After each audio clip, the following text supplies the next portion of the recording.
इस शानदार एक्सप्लेनर में बहुत बहुत स्वागत है। चलिए बिना देर किए सीधे विषय पर आते हैं।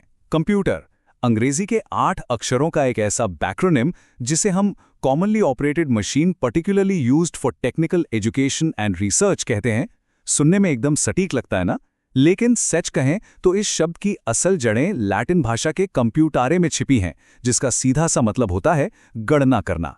जी हाँ, शुरुआत में ये बड़ी बड़ी मशीनें सिर्फ भारी भरकम गणित के सवालों को सुलझाने के लिए ही बनाई गई थीं। तो आज इसी जादुई मशीन के पूरे ब्लूप्रिंट को डिकोड किया जाएगा। आखिर ये उलझी हुई जटिल मशीनें बनी कैसे, ये काम कैसे करती हैं, इसे समझने के लिए हम इसे सिर्फ प्लास्टिक और तारों के एक डिब्बे की तरह नहीं देखेंगे, बल्कि एक जीते जागते शरीर की तरह समझने की कोशिश करेंगे, एकदम बुनियादी स्तर से। आगे बढ़ने से पहले जल्दी से रोड मैप पर एक नजर डाल लेते हैं। पहला, उत्पत्ति और इतिहास। दूसरा, विकास की पीढ़ियां। तीसरा, मस्तिष्क यानी सीपीयू। चौथा, स्मृति या मेमोरी। पांचवां, मशीन की इंद्रियां यानी इनपुट। और छठा, अभिव्यक्ति यानी आउटपुट। तो चलिए गोता लगाते हैं इस सफर में। सबसे पहले बात करते हैं भाग 1 की, उत्पत्ति और इतिहास, गणना की जड़ों की खोज। देखिए, शुरुआती दौर में इंसानों के लिए बड़ी बड़ी गणनाएं करना सच में किसी सिरदर्द से कम नहीं था। और जैसा कि कहते हैं, आवश्यकता ही आविष्कार की जननी है। इस टाइमलाइन को देखिए, ये पूरी कहानी बयां करती है। 16वीं शताब्दी में लकड़ी और मोतियों वाले अबेकस से शुरुआत हुई, फिर 1642 में पास्कलाइन नाम की मैकेनिकल मशीन आई। 1833 तक आते आते चार्ल्स बैबेज ने एनालिटिकल इंजन का पूरा ब्लूप्रिंट ही तैयार कर दिया। और फिर 1946 में जाकर दुनिया को मिला अपना पहला डिजिटल कंप्यूटर, इनियाक। आप जरा इस नंबर को देखिए, 18,000। ये कोई छोटी मोटी संख्या नहीं है। जो पहला डिजिटल कंप्यूटर एनियाक बना था ना, उसे चालू रखने के लिए ठीक 18,000 भारी भरकम वैक्यूम ट्यूब्स की जरूरत पड़ती थी। सोचकर देखिए, सिर्फ गणना करने के लिए पूरी एक मशीन को एक बड़े हॉल जितने कमरे में रखना पड़ता था। चलिए आगे बढ़ते हैं भाग 2 की ओर। विकास, पीढ़ियां, वैक्यूम ट्यूब से लेकर आर्टिफिशियल इंटेलिजेंस तक का सफर। तकनीक कभी भी एक जगह ठहरती नहीं है। इस टेबल से साफ हो जाता है कि विकास की रफ्तार कैसी रही है। पहली पीढ़ी में जहां बड़े बड़े वैक्यूम ट्यूब्स थे और गति सिर्फ माइक्रोसेकंड्स में थी, वहीं दूसरी पीढ़ी में छोटे ट्रांजिस्टर्स ने गेम बदल दिया। तीसरी पीढ़ी आते आते इंटीग्रेटेड सर्किट यानी आईसी आ गए, और चौथी पीढ़ी में चमत्कार हुआ, माइक्रो प्रोसेसर के रूप में, जहां गति सीधे नैनोसेकंड्स में पहुंच गई। और आज हम 5वीं पीढ़ी में हैं, जहां मशीनें सिर्फ डेटा नहीं बल्कि अपनी खुद की कृत्रिम बुद्धिमत्ता या एआई का इस्तेमाल कर रही हैं। अब आते हैं हमारे तीसरे और सबसे अहम भाग पर, मस्तिष्क, आर्किटेक्चर और सीपीयू, सेंट्रल प्रोसेसिंग यूनिट के अंदर। अगर अब मान लें कि ये मशीन एक जीता जागता शरीर है, तो अब हम सीधे इसके कमांड सेंटर के अंदर खड़े हैं। यहां इस जैविक उपमा पर गौर करना बहुत दिलचस्प है। सीपीयू सिर्फ तारों का गुच्छा नहीं है, ये इस मशीन का धड़कता हुआ दिल और सोचने वाला दिमाग है। और इसके अंदर जो कंट्रोल यूनिट होता है, वो बिल्कुल हमारे नाड़ी तंत्र यानी नर्वस सिस्टम की तरह काम करता है, जो पूरे शरीर को बताता है कि कब, क्या और कैसे करना है।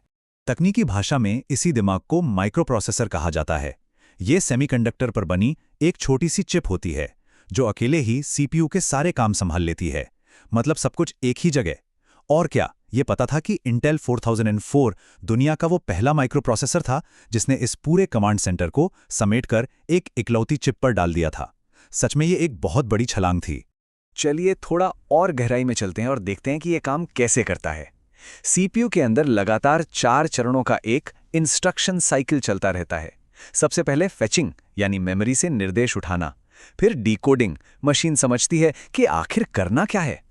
उसके बाद पता पढ़कर सही डेटा खोजना, और अंत में एग्जीक्यूशन यानी अर्थमेटिक लॉजिक यूनिट का इस्तेमाल करके फटाफट गणना पूरी कर देना।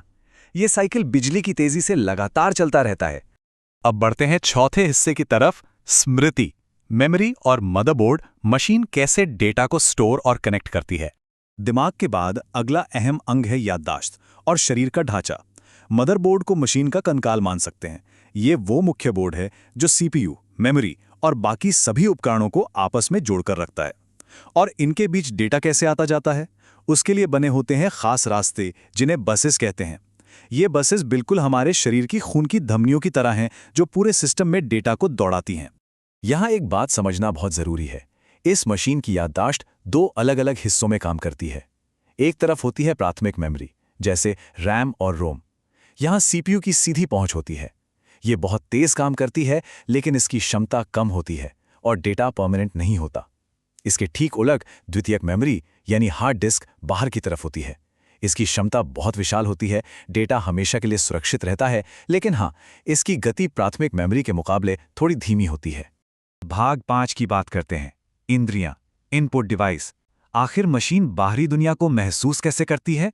सोचिए, अगर इनपुट डिवाइस ना हो तो मशीन एक तरह से पूरी तरह अंधी और बहरी हो जाएगी। यहां उसकी इंद्रियों की पूरी लिस्ट है। हलचल महसूस करने के लिए माउस और जॉयस्टिक, कागज की दुनिया को डिजिटल में लाने के लिए स्कैनर्स, और ओएमआर को तो सब जानते ही होंगे। हाँ, वही जिससे प्रतियोगी परीक्षाओं की आंसर शीट्स चेक होती हैं। इसके अलावा बायोमेट्रिक सेंसर्स सुरक्षा का काम करते हैं, और सुनने देखने के लिए मशीन के पास माइक्रोफोन और वेबकैम होते हैं। और अब हमारा अंतिम हिस्सा, भाग 6, अभिव्यक्ति, आउटपुट डिवाइस। मशीन प्रोसेस करने के बाद वापस हम तक अपनी बात कैसे पहुंचाती है? जब मशीन अपनी बात स्क्रीन पर दिखाती है तो हम चाहते हैं कि वो एकदम साफ और क्रिस्प दिखे, है ना? मॉनिटर की स्पष्टता असल में 3 चीजों पर टिकी होती है। पहला है रेजोल्यूशन, यानी स्क्रीन पर कितने पिक्सेल्स मौजूद हैं। दूसरा डॉट पिच, मतलब 2 पिक्सेल्स के बीच की दूरी। ये दूरी जितनी कम होगी तस्वीर उतनी ही बेहतरीन दिखेगी। और तीसरा है रिफ्रेश रेट, यानी 1 सेकंड में स्क्रीन खुद को कितनी बार रिफ्रेश करती है। और जब बात प्रिंटआउट यानी हार्ड कॉपी की होती है तो कहानी में एक बड़ा ट्विस्ट आता है।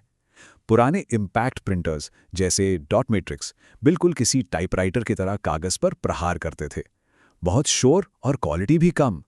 लेकिन फिर क्रांति आई नॉन इम्पैक्ट प्रिंटर्स से, जैसे इंकजेट या लेजर प्रिंटर। ये कोई प्रहार नहीं करते, बस चुपचाप स्याही का छिड़काव करते हैं। बिल्कुल शांत और क्वालिटी एकदम शानदार। सच में एक असली गेम चेंजर। लकड़ी के तारों वाले साधारण अबैकस से लेकर आज की एडवांस्ड आर्टिफिशियल इंटेलिजेंस तक ये सफर सच में दिमाग चकरा देने वाला है। लेकिन इस एक्सप्लेनर को खत्म करने से पहले एक सवाल सोचने पर मजबूर करता है। अब हम 5वीं पीढ़ी के उस मुकाम पर हैं जहां मशीनें सिर्फ डेटा नहीं बल्कि कृत्रिम ज्ञान को प्रोसेस कर रही हैं। तो सोचकर देखिए, भविष्य के कंप्यूटरों की ये संरचना आखिर कैसी दिखेगी? क्या वो तारों और चिप्स से परे जाकर कुछ और ही बन जाएंगे? इस सवाल पर जरूर विचार कीजिएगा। आज के इस विस्तृत विश्लेषण में जुड़ने के लिए धन्यवाद।